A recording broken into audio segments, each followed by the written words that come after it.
Ever wondered bakit iba-iba ang presyo ng property depende kung sino ang tatanungin mo? The real estate broker says one thing, the real estate appraiser reports another. So what's the real deal? And more importantly, sino ba talaga ang tama for your situation? In this video, I'll break down the difference between a real estate broker and a real estate appraiser. Plus, I'll share about an important law that could save you big on real property taxes kapag matagal ka nang hindi nakakapagbayad ng amilyar. Watch until the end, especially if this is the first time you're even hearing about the real estate appraiser profession, a role a lot of Filipinos don't even know exists.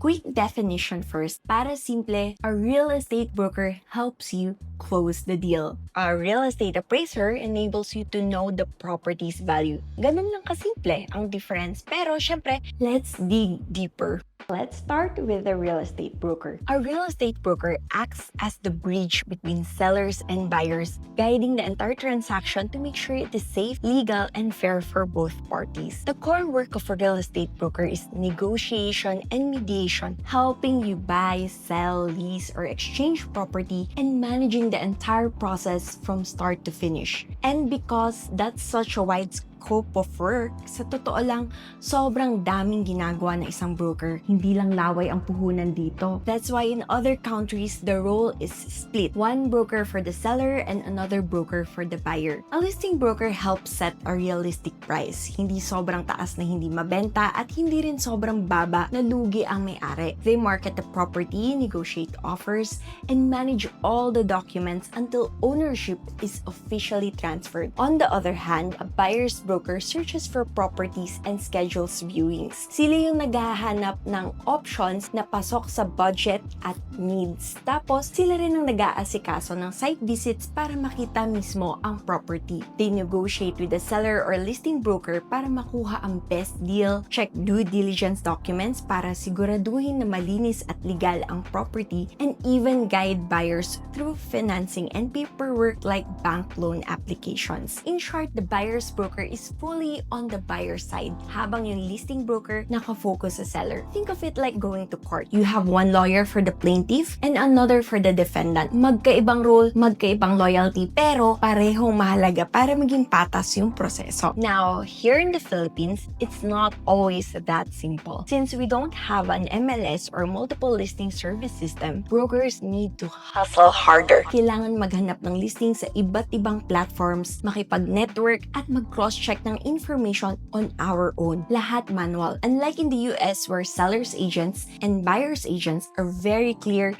dito sa atin hindi ganun ka-structured. A broker can represent either side or team up through co-brokering, meaning one broker handles the seller, another brings in the buyer, and they split the commission after closing. Kaso sa totoo lang, hindi rin palaging smooth sailing. May mga pagkakataon na nagkakaroon ng tension between brokers. For example, when we push hard to negotiate a lower price for our client, some selling brokers resist kasi syempre, it also affects their commission share. But here's the tricky part. Sometimes, one broker ends up representing both the buyer and the seller. This is called dual agency. In the Philippines, under the RESA law and even our civil code, there's no explicit prohibition against it. So yes, dual agency is legal. The challenge, however, is the risk of conflict of interest. If the broker doesn't disclose the arrangement and secure the informed consent of both parties, one side might feel disadvantaged. That's why transparency and fairness are so important in this setup. Of course, this isn't always the case. If both brokers belong to the same real estate brokerage firm or international brand, things run smoothly. Commission splits are preset,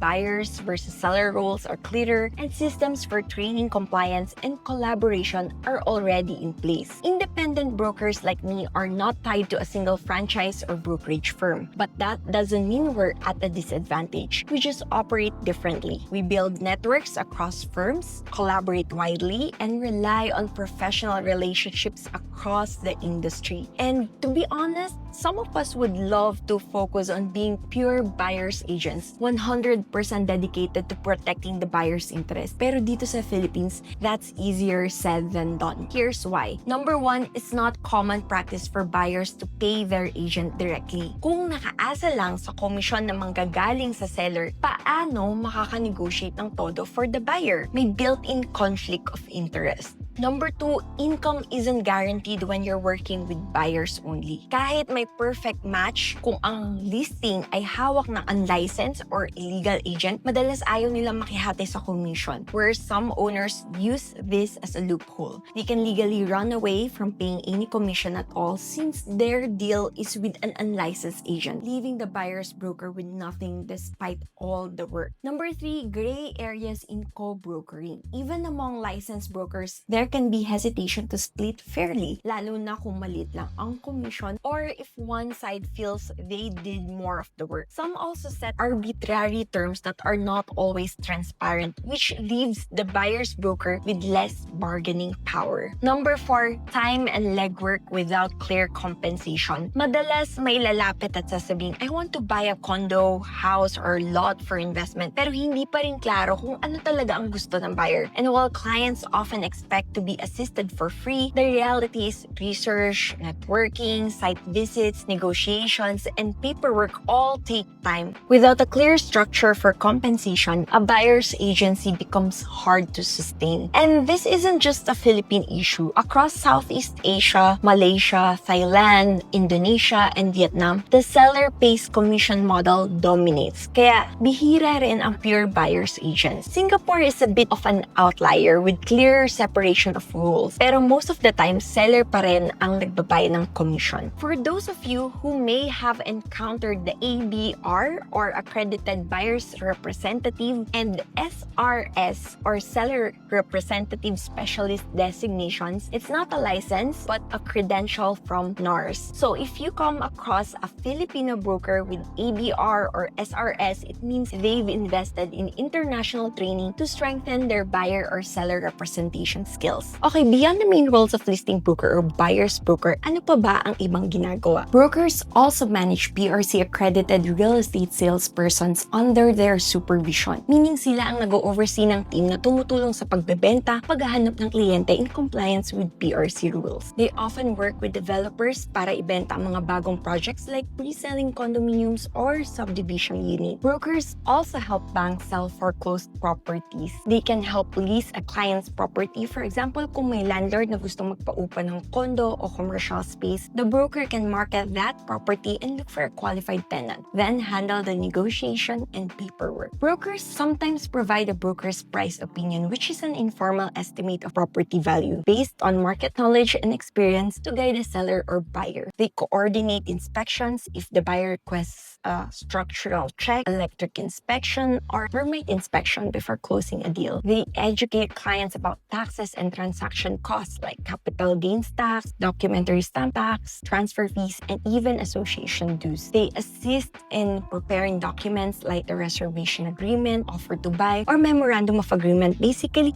lahat ng preliminary documents before the deed of sale. They help with bank loan processing, guiding the buyer on requirements, and coordinating with bank loan officers para ma-approve ang financing. They also coordinate the transfer of ownership after closing, covering BIR clearances, register of deeds, registration, and LGU permit. And lastly, brokers sometimes mediate property or lease disputes. For example, kung may mga misunderstandings between landlord and tenant, brokers can help clarify terms and maintain a good relationship. Just a quick break before we dive into the real estate appraiser profession. If you're finding value in this kind of content, consider supporting the channel through Buy Me a Coffee or a Super Thanks. Your support helps me keep the coffee flowing during late night edits and covers the costs of producing these videos. This is still a small channel and YouTube alone doesn't cover the entire effort it takes to create reliable professional real estate content. Every bit of support goes a long way in making sure I can keep sharing practical, trustworthy insights with you. So now, let's talk about the real estate appraiser, which yes, is also my profession. An appraiser, like a broker, is licensed by the Professional Regulation Commission. Pero ang pinaka-focus ng isang appraiser ay iba talaga talaga. It's about property valuation. Meaning, trabaho namin ay alamin kung magkano talaga ang tamang market value ng isang property. Kami yung taga-report kung fair ba ang presyo ng lupa, bahay, condo o building. To do that, appraisers conduct field inspections, meaning actual on-site visits to check the property size, condition, improvements, location, and even surrounding developments. Then we research comparable sales kung magkano nabenta ang mga katulad na property in the same area within a reasonable time frame. If it's a commercial or income-generating property, appraisers also analyze rental income data to see kung magkano ang potential kita, which affects the value. After gathering data, we apply a standard valuation method. The market approach, based on similar property sold, cost approach, based on replacement cost minus depreciation, income approach for rental or commercial properties. Then, we prepare a written appraisal report. Usually, yan ang kailangan ng banks, courts, or government agencies as an official valuation document. And when asked, we can also defend or explain the valuation, especially in cases like loans, estate settlement, or expropriation proceedings. Now, if a licensed real estate appraiser works in the government, iba na ang tawag, real estate assessor. Assessors are usually in the office of the municipal or city assessor at sila ang in charge sa mass appraisal of properties for taxation purposes. Government assessors focus on making sure local property values are updated for real property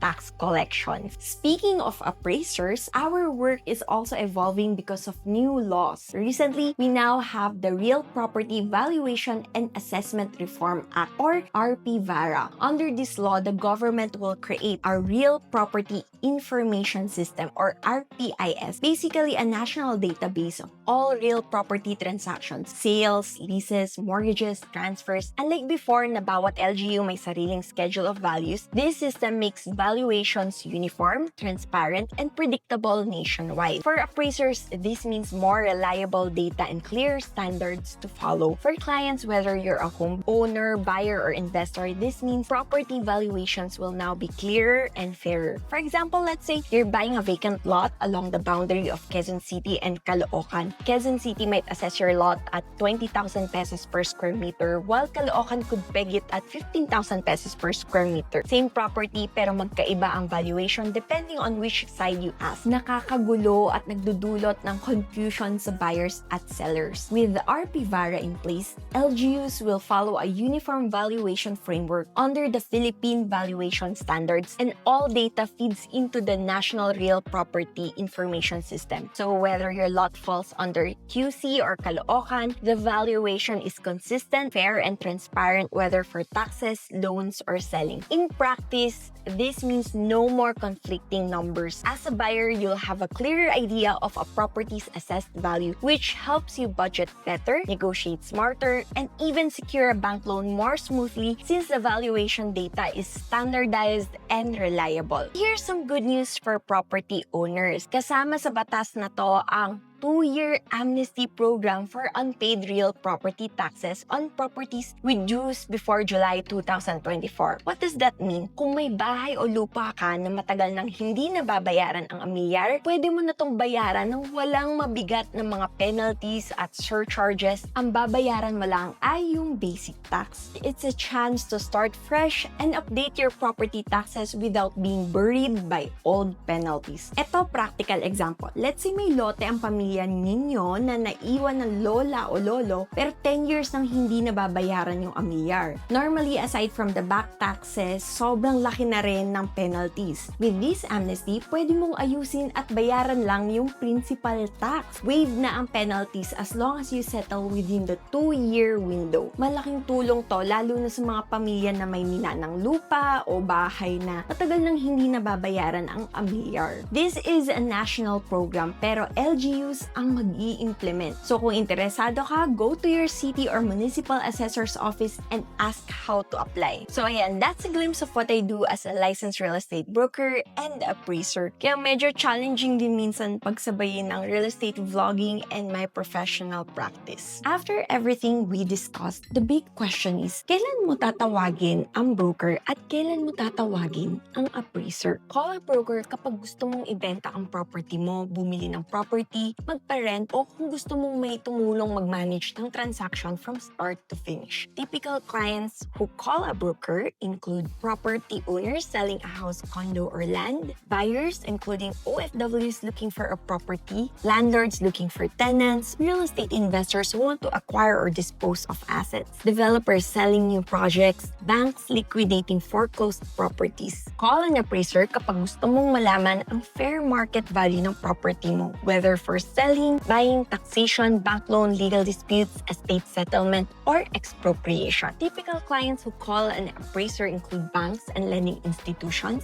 property owners setting a selling price, courts or lawyers handling inheritance or partition, government agencies for right-of-way, developers checking feasibility. Just in case you're curious, in the Philippines, licensed real estate brokers usually earn a commission typically around 3% to 5% of the selling price, depending on the agreement. Licensed appraisers, on the other hand, usually charge a flat appraisal fee, which can vary depending on the size and type of the property. For example, a residential appraisal might start around 5,000 pesos and go up depending on complexity. Of course, always ask for a written quotation and clarify fees before you engage any professional para walang surprise. Let's talk about how brokers and appraisers actually work together in real-life situations. And at the same time, I'll share some examples so you can really see the value of working with licensed professionals. For example, if you want to sell your property but don't know what price to put, an appraiser can give you an objective, professional valuation first. That way, you're confident na hindi ka overpriced or underpriced. After that, a broker can come in to market the property, negotiate with buyers, and handle the whole process up to the transfer of ownership. Another situation is estate settlement, lalo na kung maraming heirs and multiple properties are involved. An appraiser will be needed to assign fair market values for each asset so that the division is fair for everyone. After the valuation, a broker can help sell some of the properties if the family decides to convert them into cash for easier sharing. In foreclosure cases, banks usually hire appraisers first to confirm the collateral value of the property. Then, after foreclosure, brokers are brought into the market and sell the property to recover the bank's money. Another common example is